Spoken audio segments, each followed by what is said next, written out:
কেমন আছে বলো? খুব ভালো তো। আজ আমি করব রান্না। তো বন্ধুরা, আজ মা বাবা বাইরে যাবে, তাই আমার ভিতরে ডিপ দ্য শেফ জেগে যায় অনেকদিন পর। এবার ভাবছিলাম কি বানাবো। মানুষকে মুরগি তো অনেক বানিয়েছি। অনেকক্ষণ ভাবার পর ঠিক করি নতুন কিছু বানানো যাক। তাই আজ আমি বানাবো এগ পোলাও। এখন আমি সব পেঁয়াজ, রসুন, আদা নিয়ে নিই। দেখুন, একদম শেফের মতো পেঁয়াজ কাটছি, রসুনও কেটে নিলাম, তারপর চালও ধুয়ে নিই, সব ভেজিটেবল আর মশলা রেডি করে নিলাম। তারপর কুকারে অল্প তেল দিয়ে ডিমগুলো ভেজে নিই। তারপর ডিমগুলো উঠিয়ে নিয়ে কাটা সবজিগুলো ফ্রাই করে নিই। অ্যাকচুয়ালি মাঝে মধ্যে ভুলে যায়, তাহলে যখন ভাজার সময় তখন ভুলে যায় পরে মনে পড়ে তখন দেখো কাণ্ড। লবণ কম হয়ে গেছিল, তাই এখানে লবণ মিলালাম।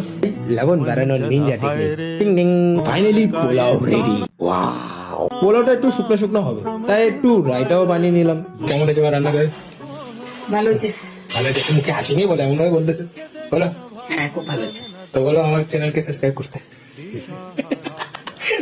ভাই, ভালো লাগলে শেয়ার করবেন প্লিজ।